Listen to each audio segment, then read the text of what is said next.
Social மீடியாவில் வந்து பேசுகிற விஷயம் வேறு. சரிங்களா? நீங்கள் படத்துல விஷயம் கன்டென்ட்டை வந்து உள்ளே கொண்டு வரீங்க. நீங்கள் விஜய் சார் கூடவும் படம் பண்ணியிருக்கீங்க. திடீர்னு வந்து என்ன சொல்கிறீங்க, சைக்கோன்றீங்க. அப்புறம் வந்து சூர்யா சார் கூடவும் விஜய் சார் கூட நான் வந்து பழகியிருக்கேன். அவங்க வந்து நார்மலான மனுஷங்கன்றீங்க. என்ன சொல்ல வரீங்க? என்ன கன்டென்ட் சொல்ல வந்தீங்க? சரியா புரியல. இல்ல சைக்கோன்னு புரியல. சைக்கோன்னு என்ன நீங்க நீங்க வந்து ஸ்டேஜில் வந்து அவரும் சொல்லல. பேசும்போது சைக்கோபாத்லாம் இருக்காங்க அப்படின்னு சொன்னீங்க. படத்துல சொல்றீங்களா? நீங்க நீங்க தான் சொன்னீங்க ஸ்டேஜில். இல்ல நீங்க இந்த ரிலேஷன்ஷிப் பத்தி பேசுறத பத்தி சொல்றீங்களா? நீங்க நீங்க எப்படி வேணா வச்சுக்கலாம். நீங்க சொன்னீங்க, அதுக்காக தான் நான் கேட்குறேன். ஆக்சுவலா இந்த படமே வந்து ரொம்ப ரிலேஷன்ஷிப் பேஸ்ட் படம் தான்.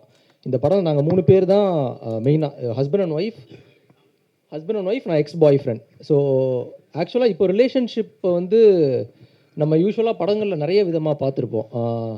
காமெடியாக பார்த்துருப்போம், இல்லை இன்டென்ஸாக பார்த்துருப்போம், ஒரு த்ரில்லராக பார்த்ததில்ல. ஆனால் ரியலாக நம்ம லைஃப்பில் உள்ள எல்லா ரிலேஷன்ஷிப்புமே ஒரு த்ரில்லர் தான். திக்கு திக்கு திக்குன்னு இருக்கும். இப்போ கல்யாணம் ஆனவங்களுக்கு வேறு மாதிரி இருக்கும், பாய் ஃப்ரெண்ட் கேர்ள் ஃப்ரெண்டுக்கு வேறு மாதிரி. இப்போ லவ் டுடே பார்த்துருப்பீங்க, அதில் ஒரு ஃபோன் எடுத்து பார்த்ததுனால எவ்வளோ பிரச்சனை. அதுதான் இன்றைக்கி நடக்குது. ஒரு ஃபோன் எடுத்து பார்த்துட்டாலே அங்கே உங்களுக்கு ப்ராப்ளம்ஸ்லாம் இருக்குது. ஸோ இதுதான் இந்த படத்தோட இதே. லைக் எப்படி இவங்க வந்து ஒரு விஷயத்த அவங்க ஹஸ்பண்ட்டை சொல்ல முடியாமல் தவிக்கிறாங்க, தப்பான இடத்துல நான் வந்துடுறேன், ஸோ வந்தால் எப்படி இருக்கும், இதுதான் கதையோட இது. ஸோ நான் அதை தாண்டி இப்போ விஜய் சார் அஜித் சார் கூட பழகிருக்கேன்னு சொன்னது ரொம்ப பாசிட்டிவ் வேல சொன்னேன். நான் அவங்களோட ரொம்ப டைம் ஸ்பெண்ட் பண்ணியிருக்கேன், அதுவும் அஜித் சாரோட ரொம்ப பண்ணியிருக்கேன். அவர் நிறைய விஷயங்கள் எனக்கு சொல்லியிருக்கிறாரு. ரொம்ப நானுமே எல்லாரும் மாதிரி பார்த்த ஆட்கள். ஏன்னா எங்கள் அப்பா வந்து நான் சேலம்லேருந்து வந்தேன், எல்லா படமும் ஃபஸ்ட் டே ஃபஸ்ட் ஷோ போவோம். ரொம்ப வெறித்தனமான ஃபேன் எங்கள் அப்பா இத்தனைக்கும் ஒரு டாக்டர் சைக்காட்ரிஸ்ட். அவர் இப்படி ஒரு கண்ணாடி உடச்சிட்டு போகிற ஒரு ஃபேனாக நானே பார்த்து அதிர்ச்சி ஆகியிருக்கேன். பட் அவரோட பழகும்போது ரொம்ப சராசரியான ஒரு, எனக்கு அந்த ஃபஸ்ட்டு நாளே எனக்கு அந்த அவ்வளோ தூரம் ஒரு ஈக்குவலாக ஒரு ட்ரீட் பண்ணார். ஏன்னா நம்ம வந்து ஸ்டார்ஸ் அப்படி பார்க்குறோம்ல. ஸோ அதெல்லாம் இல்லை, நானுமே ஒரு சராசரியான ஆள், எனக்கும் அதை சொன்னார் அவரே, எனக்கும் எல்லா விதமான நல்லதும் இருக்குது கெட்டதும் இருக்குது, ஸோ அதை அக்செப்ட் பண்ணிக்கணும் அப்படின்ற மாதிரி. ஸோ அதை நான் வந்து சொல்லணுன்னு நினச்சேன், அவ்வளோதான், வேறு எதுவும் இல்லை. சோஷியல் மீடியாவில் வந்து வர விஷயம்லாம் வந்து ஒரு ஆக்டர் பேசுனா பெருசாக பேசும் பொருளாகும். ஏன்னா நீங்கள் அவர் கூட நடிச்சிருக்கீங்க, சரிங்களா? நீங்கள் வந்து எந்த ஸ்டாண்ட் எடுப்பீங்க? ஏன்னா வந்து பார்த்தீங்கன்னா சோஷியல் மீடியா இருந்த உடனே பார்த்தீங்கன்னாவே அவரை சில பேர் திட்டுறாங்க, சில பேர் வந்து அவர் கூட வந்து சப்போர்ட் பண்ணுறாங்க. சரி, நீங்கள் வந்து அவர் ஒரு நடிகராக ஒரு நல்ல மனிதராக பார்க்குறீங்க, அவரோட ஸ்டாண்டு ஓகேவா? யாரை பற்றி? விஜய் சாரை பற்றி. அதை பற்றி தான் நம்ம வந்து ரொம்ப நேரம் நீங்கள் பேசுனீங்க. சோஷியல் மீடியாவில் வந்து இது மாதிரிலாம் நடக்குதுன்னு சொல்லியிருந்தீங்க, அதுக்காக தான் கேட்குறேன். இல்லை, அவரோட ஸ்டாண்டு பற்றி எனக்கு தெரியாது. பட் எனக்கு என்னோட ஸ்டாண்ட் பற்றி பார்த்தீங்கன்னா என்னை வந்து அவங்க பேசணுன்னே அவசியம் கிடையாது என்கிட்டலாம். ஏன்னா நான் ரொம்ப சின்ன ஆக்டர், நான் வந்து அவங்களோட எக்ஸ்பீரியன்ஸ் தான் என்னோடய வயசே. ஸோ அப்படி இருக்கும்போது என்ன ஒரு ஈக்குவலாக ட்ரீட் பண்ணி ஒரு சேர் போட்டு உட்கார வச்சாலே நான்லாம் இப்படி ஆகிடுவேன். அதை தாண்டி இப்போ அஜித் சார்லாம் எங்கள் அப்பாவை கூப்பிட்டு ஒரு 1.5 மணி நேரம் பேசினார் தனியாக. அவருக்கு அது அவசியமே கிடையாது. அவரை வந்து எவ்வளோ பெரிய ஆட்கள் பார்க்கணுன்னு வெயிட் பண்ணுறாங்கன்றது எனக்கு தெரியும். பட் ஒரு இன்சிடெண்ட்டில் கூப்பிட்டு அப்பாவை கூப்பிடு அம்மாவை கூப்பிடுன்னு சொல்லி 1 ஹவர் கிட்ட என்கிட்ட பேசினார். ஸோ அதெல்லாம் எனக்கு ரொம்ப பெரிய விஷயமா இருந்துச்சு, இதெல்லாம் பண்ணுறாங்க அப்படின்னு சொல்லி. ஸோ அந்த இதுதான் நான் சொன்னேன். சார், நீங்கள் பேசுகிறப்ப சொன்னீங்க சிபி சந்திரன் சார், உங்களுக்கு அங்கே இங்கே சொல்லுங்கள் சார். நீங்கள் பேசுகிறப்ப சொன்னீங்க, அதாவது இந்த ரிலேஷன்ஷிப்பில் கொஞ்சம் மறைக்கிறதும் நல்லது அப்படின்னு சொல்லிட்டு. ஆனால் மறைக்கிறது தப்பு தானே? அவங்கள ஒருத்தவங்க நம்பியிருப்பாங்க, அவங்கள்ட்ட மறைக்கிறது வந்து ரொம்ப தப்பு தானே? என்னை பொறுத்த வரைக்கும் காதலி வச்சுருக்கிறத மனைவிக்கிட்டையும், மனைவி இருக்கிறத காதலிக்கிட்டையும் சொல்கிறது சரின்னு நினைக்கிறேன். ஆனால் இந்த படமும் அதை வலியுறுத்தாதனால தான் அந்த பிரச்சனைகள்லாம் வரும்னு நினைக்கிறேன். நீங்கள் காதலி வச்சிருக்கிறத மனைவிக்கிட்டையும், மனைவி இருக்கிறத காதலிக்கிட்டையும் சொல்லக்கூடாதுன்னு சொல்கிறீங்க. இல்லை சார், நான் அப்படி சொல்லலை. கேக்குதா சார்? இல்லை சார், நான் அப்படி சொல்லலை. இப்போ இன்ன பாசிட்டிவ் வே சொல்கிறேன். இப்போ நம்ம யாருமே இங்கே தப்பு பண்ணாத ஒரு ஆட்களே கிடையாது சார். எல்லாருக்குமே ஏதோ ஒரு விதத்தில் ஒரு தப்பு பண்ணியிருப்போம். அதை வந்து நம்மளுக்கு மனைவி காதலின்னு சொல்ல, நம்மளோட ஃப்ரெண்டுக்கிட்டே சில விஷயம் சொன்னால் இது ரொம்ப தப்பாக, இப்போ நம்ம ஃப்ரெண்டை விட்டுட்டு ஒரு இடத்துல சாப்பிட போயிருப்போம், இதை நம்ம சொன்னால் தப்பாக புரிஞ்சுப்பான்னு சொல்லி சில விஷயம் மறைப்போம். அது மறைக்கிறவன் தான் லைக் ஏதோ ஒரு விஷயத்த நம்ம எல்லாத்தையும் போய் சொல்லிட்டு, அவ்வளோ நல்லவங்களும் கிடையாது, அவ்வளோ கெட்டவங்களும் நம்ம நான் ரியல் லைஃப்பில் பார்த்ததில்லை சார் அவ்வளோ நல்லவங்கள. படத்துலையும் அப்படி தான், நான் கொஞ்சம் கிரே ஷேட் தான். ஸோ ரொம்ப நல்லவனாக இருந்தால் அது கொஞ்சம் நடிக்கிற மாதிரி இருக்குது. ஸோ நான் இப்படி தான் அப்படின்னு இருக்கிறது பெட்ரு. ஸோ அப்படி தான் இங்கே எல்லாருமே இருக்கணும், எல்லாருமே அப்படி தான் இருக்கிறாங்க. அப்படி இல்லை, நான் வந்து இப்போ சில விஷயங்கள் சொல்லி அதனால இப்போ அந்த ரிலேஷன்ஷிப்பே பிரேக் ஆகுற நிலைமைக்கு போகுதுன்னா அதை ஒருத்தங்க சொல்கிறாங்கன்னா அது தேவையில்லைன்னு தான் அர்த்தம். இல்லை நீங்கள் சொல்கிறப்ப சொன்னீங்க நான்லாம் விழுந்தாலும் உண்மையை சொல்லிடுற ஆளுன்னு வச்சுக்கோங்களேன். ஆனால் நீங்கள் சொல்கிறப்ப சொன்னீங்க அந்த மாதிரி சொல்லக்கூடாது, அதை மறைக்கிறது, ஏன்னா அவங்க மனசு என்ன பாடுபடும் அப்படிங்கிற மாதிரி சொன்னீங்க. ஆனால் நம்ம பண்ணுற அயோக்கியத்தனத்தை அவங்களா தெரிஞ்சுக்கிறப்ப இன்னும் ரொம்ப மோசமாக இருக்கும்ல நம்ம நிலமை. இல்லை சார், நான் அயோக்கியத்தனத்தை மீன் பண்ணி சொல்லலை, ஜென்ரலாக சொல்கிறேன். ஒரு ரிலேஷன்ஷிப் தேவைன்னு நினச்சா சில விஷயங்கள் நம்மளே சாலிடாக நம்ம வந்து ஸ்டாப் பண்ணுவோம்.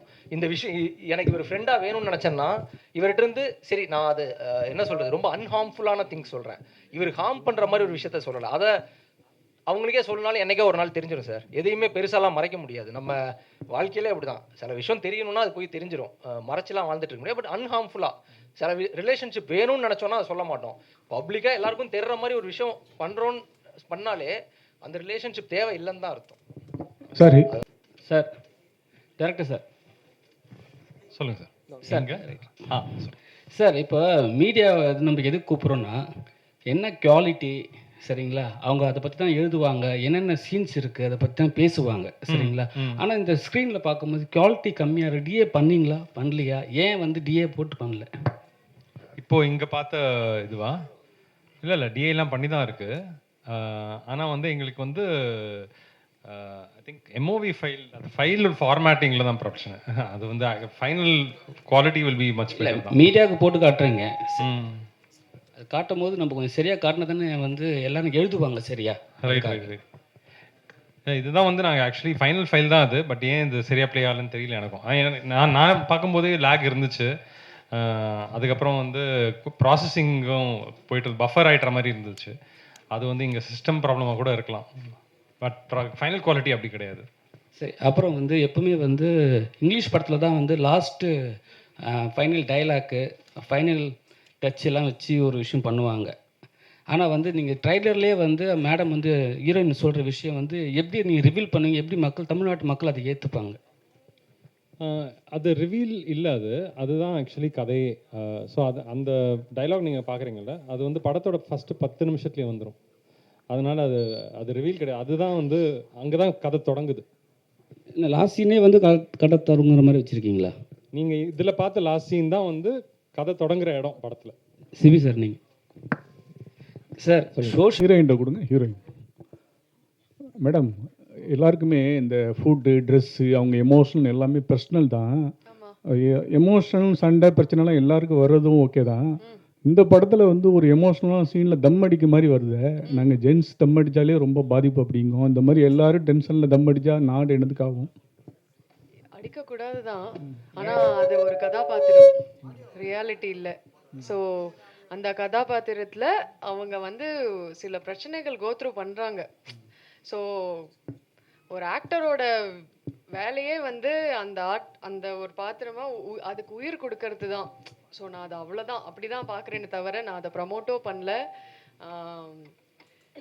நான் ஒரு டீ டோட்டலர், அவ்வளோதான் நான் சொல்ல வரேன். அது ஒரு ஹீலிங் ஜேர்னியாக தான் நான் பார்க்குறேன். ஆனால் வெளியில் வரும்போது எக்ஸ் பாய் ஃப்ரெண்டாக தான் சரி, ஹஸ்பண்டாக இருந்தாலும் சொல்லி அவங்க சந்தோஷமாக தான் வெளியில் வருவாங்களே தவிர இது யாருக்கும் ஹர்ட்ஃபுல்லாக இருக்காது. சார், டைரக்டர் சார், ஓ பட்டர்ஃப்ளை அப்படின்னு டைட்டில் வச்சுருக்கீங்க. இது வந்து காதலை மீன் பண்ணி எக்ஸ் லவர், எக்ஸ் பாய் ஃப்ரெண்ட் இப்படி கொண்டு வந்திருக்கீங்க கதையில். இந்த தமிழ்நாட்டு மக்களுக்கு இந்த கதை என்ன சொல்ல போகுது? இந்த இன்னைக்கு 2K கிட்ஸ், அதாவது ஜென்சி கிட்ஸுக்கு இந்த கதை வந்து எந்த அளவுக்கு போய் ரீச் ஆகும்? ஸோ இப்போ வந்து நம்ம லைஃப் வந்து நம்மளை பற்றியே தான் அப்படின்னு வந்து நம்ம இப்போ இருக்கிறவங்க, அதாவது ரொம்ப செல்ஃப் சென்ட்ரிக்கான ஒரு லைஃப் வாழ்ந்துட்டுருக்கோம் நம்ம. 2K கிட்ஸ், ஜென்சி கிட்ஸ் எல்லாருமே தான் சொல்கிறேன். அப்படி இருக்கும்போது தான் நம்ம வந்து ரொம்ப இந்த எல்லாமே நம்மனால தான் நடக்குதோ,